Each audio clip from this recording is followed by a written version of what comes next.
Welcome to study point. आज हम इस वीडियो में सीखेंगे ओम्स लॉ के बारे में। इससे पहले हमने इसके जो टॉपिक है इलेक्ट्रिक सर्किट, इलेक्ट्रिक के कंपोनेंट्स, पोटेंशियल डिफरेंस, ये सब कवर कर लिया था। आज हम जानेंगे ओम्स लॉ क्या होता है। तो ओम्स लॉ क्या है? ओम्स लॉ एक रिलेशनशिप बिटवीन है पोटेंशियल डिफरेंस और एक कंडक्टर और करंट के बीच। ठीक है, तो पहले जानते हैं इसको एक एक्टिविटी के थ्रू जो कि आपके एनसीटी में गिवन है। तो एनसीटी में एक्टिविटी है 12.1 जो कि फर्स्ट एक्टिविटी है। इस एक्टिविटी में ये कहा गया है कि मान लेते हैं हम एक वायर बोला गया है जो कि नाइक्रोम का है, जिसका लेंथ है 0.5 मीटर, और एक एमीटर और एक वोल्टमीटर और 4 सेल्स लिया गया है जिसकी वैल्यू है 1.5 वोल्ट ईच। ठीक है। अच्छा, नाइक्रोम क्या होता है मैं बता देता हूँ। नाइक्रोम एक एलॉय होता है जो कि निकल, क्रोमियम, मैंगनीज और आयरन मेटल का बना होता है। ठीक है। तो पहले हम एक्टिविटी को लाइन बाय लाइन नहीं पढ़ेंगे यहाँ पर, क्योंकि एक्टिविटी हम नहीं कर सकते हैं। मैं एक्टिविटी को समझा रहता हूँ एक्टिविटी एक्चुअली है क्या। देन उसके जो टेबल है उस टेबल को भी जानेंगे, टेबल में क्या क्या होना चाहिए था। ठीक है। और बाद में उसका जो सॉरी, उसका जो ऑब्जर्वेशन से जो ग्राफ आता है उसको भी समझेंगे। ठीक है।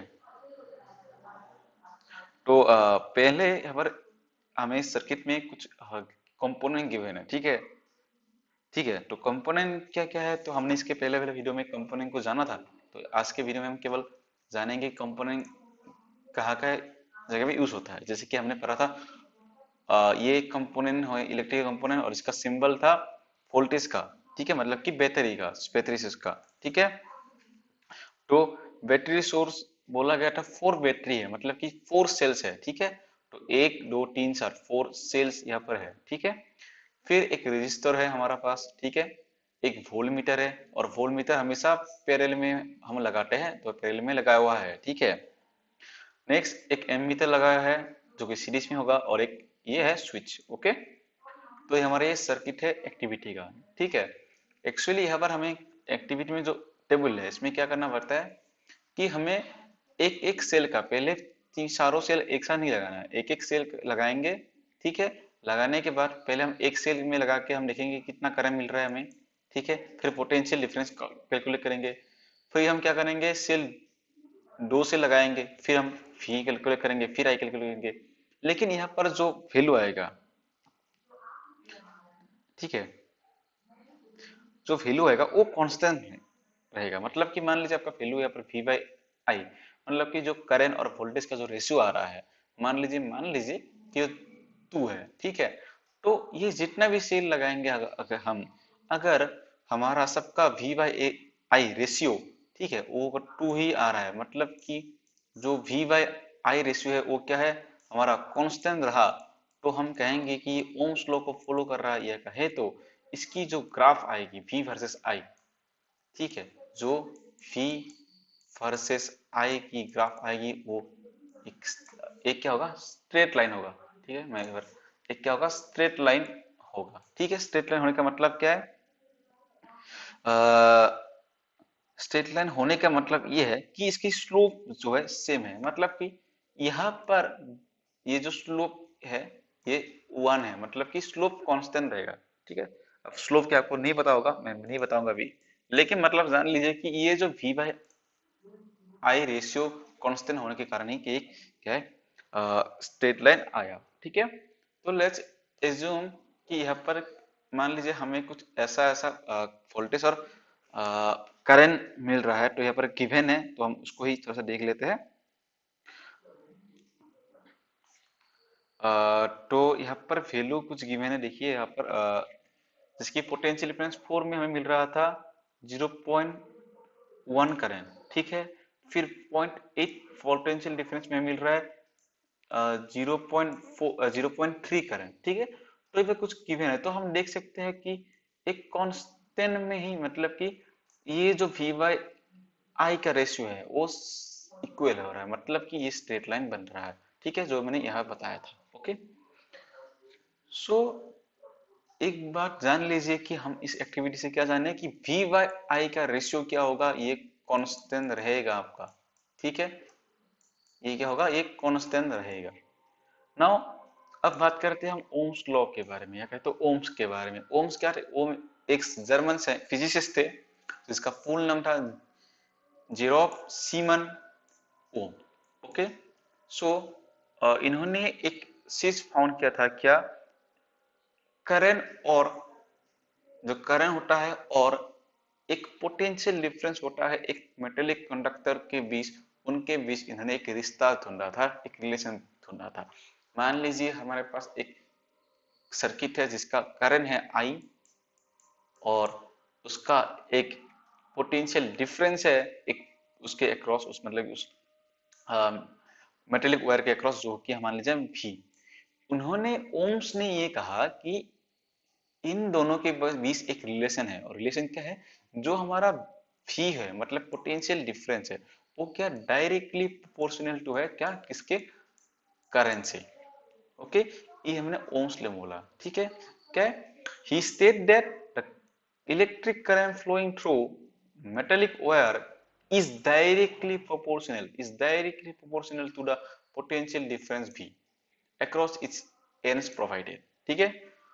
And if its temperature remains same, okay, means temperature same होना चाहिए, ठीक है। ये एक्चुअली ओम्स का ये कहना नहीं था कि V is directly proportional to I। Ohm's का ये कहना नहीं था। ओम्स का कहना था कि वोल्टेज तब तक सेंस नहीं, तब तक कांस्टेंट रहता है, या कहे तो V बाय I तब तक कांस्टेंट रहता है जब तक हमारा टेम्परेचर कांस्टेंट हो, ठीक है। ये कहना था ओम्स का। ये आपको क्लास 12 में पता चलेगा, अभी नहीं चलना है, ठीक है। अभी तक ये सब भूल जाइए, अभी तक ये याद रखना कि जो पोटेंशियल डिफरेंस होता है वो करंट के डायरेक्टली प्रोपोर्शनल होता है तब तक जब तक हमारा क्या है? टेम्परेचर कांस्टेंट हो, ठीक है। तो ये पढ़ लिया हमने। अब इसी को क्या कहते हैं? ओम्स लॉ कहते हैं। तो ओम्स लॉ क्या था? V is directly proportional to I। अब क्या होता है, इस चीज को मैं थोड़ा सा इधर बता देता हूँ। ये V एक्चुअली इसको आप ऐसे भी लिख सकते हैं, ऐसे भी लिख सकते हो, मैं यहाँ पर दिखा देता हूँ कि इस प्रोपोर्शनल कांस्टेंट को हम एक टर्म से रिप्लेस करते हैं जो कि होता है R, ठीक है। ठीक है, नाउ ये R जो होता है वो क्या होता है हम बाद में जानेंगे, अभी थोड़ा टाइम बाद। इस I को इधर लाइए तो V by I is equal to R। Okay, तो V by I is equal to constant हमने अभी भी करा था, ये रहा। तो हमारा क्या था? R क्या था? R एक कांस्टेंट होता है। वही क्या कांस्टेंट है? ये कांस्टेंट है हमारा, आ, ठीक है। ये हम कांस्टेंट है और इस कांस्टेंट को हम क्या कहते हैं? रेजिस्टेंस कहते हैं, ठीक है। तो ये रेजिस्टेंस क्या होता है उसको जान लेते हैं। तो R is a constant for a given metallic wire. R क्या है? हमारा कांस्टेंट है एक गिवन मेटेलिक वायर है, वायर का, ठीक है। एट ए गिवन टेम्परेचर, ये याद रखिए, एक गिवन टेम्परेचर में, हर किसी टेम्परेचर में नहीं, एक गिवन टेम्परेचर में, ये याद रखिएगा, ठीक है। इस कॉल एज रेजिस्टेंस, ठीक है। और इस रेजिस्टेंस का क्या एक प्रॉपर्टी है? हाँ, इसका एक प्रॉपर्टी है कि ये क्या करता है? जो चार्ज का फ्लो है उसको रेजिस्ट करता है, resist to the flow of charges. ये क्या? चार्ज का फ्लो को रेजिस्ट करता है, ठीक है। तो ये हो गया हमारा क्या? क्या हो गया हमारा? ये हो गया हमारा आर, ठीक है। ये हमारा ओम्स लॉ हो गया, ठीक है। ओम्स लॉ क्या है? V is direct proportional to I, और बाद में इस प्रोपोर्शनल कांस्टेंट को हम R से रिप्लेस करते हैं और ये बन जाता है V is equal to R into I। Okay, now see what is the SI unit of R, ठीक है। तो let's see the SI unit is ohm. Now why O is small here? Because it is the name of scientist. जब सब scientist का नाम आता है तब क्या होता है? छोटा कैपिटल इसमें कहते हैं हम स्मॉल लेटर यूज करते हैं, ओके। तो let's see this things this way. अच्छा, ओम को हम ऐसे नहीं लिखते, ये ग्रीक लेटर इज वाले, ग्रीक लेटर इससे रिप्रेजेंट करते हैं हम ओम को, ठीक है। और अच्छा, इक्वल जैसे ओम्स का कहना था कि R is equal to V by I, okay. तो 1 ओम क्या होगा? 1 ohm is equal to 1 volt potential difference across two end of a conductor flowing, और उस कंडक्टर से कितना करंट फ्लो होगा, 1 एम्पियर करंट फ्लो होगा, तब हम 1 ओम कह सकते हैं। ठीक है, तो let's C what is written in NCERT. If the potential difference across the two ends of a conductor then is 1 volt and the current through is 1 ampere, then the resistance R of a conductor is 1 ohm. जब 1 volt potential difference हो एक conductor के दो points के बीच और उसमें से एक करंट 1 एम्पियर करंट पास हो रहा हो, तो उसको कहते हैं हम 1 ओम।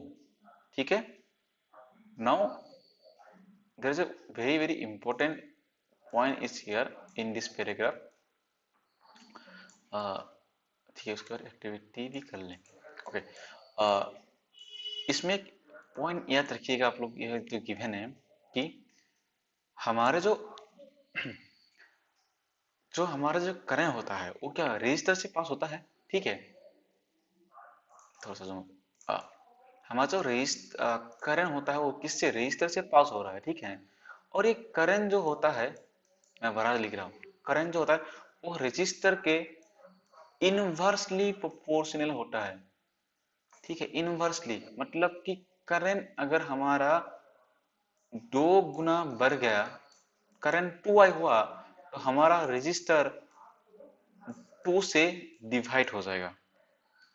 ओके, देन अगर हमारा रजिस्टर रजिस्टर अगर 2R हुआ तो हमारा करंट हाफ हो जाएगा, क्योंकि इनवर्सली प्रोपोर्शनल है। ये जितना बढ़ेगा ये इतना घटेगा, ये जितना बढ़ा ये उतना डिक्रीज होगा।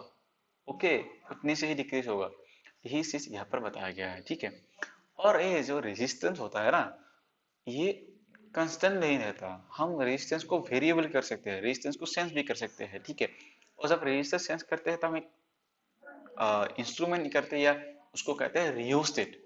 ठीक है, रियोस्टेट क्या होता है, वेरिएबल रेजिस्टेंस, मतलब कि हम रेजिस्टेंस को सेंस करते रह सकते हैं एक सर्किट में। ठीक है, और ठीक है, ये तो यही एक्टिविटी है, वही बताया गया है यहाँ पर, एक्टिविटी तो नहीं लिखेंगे।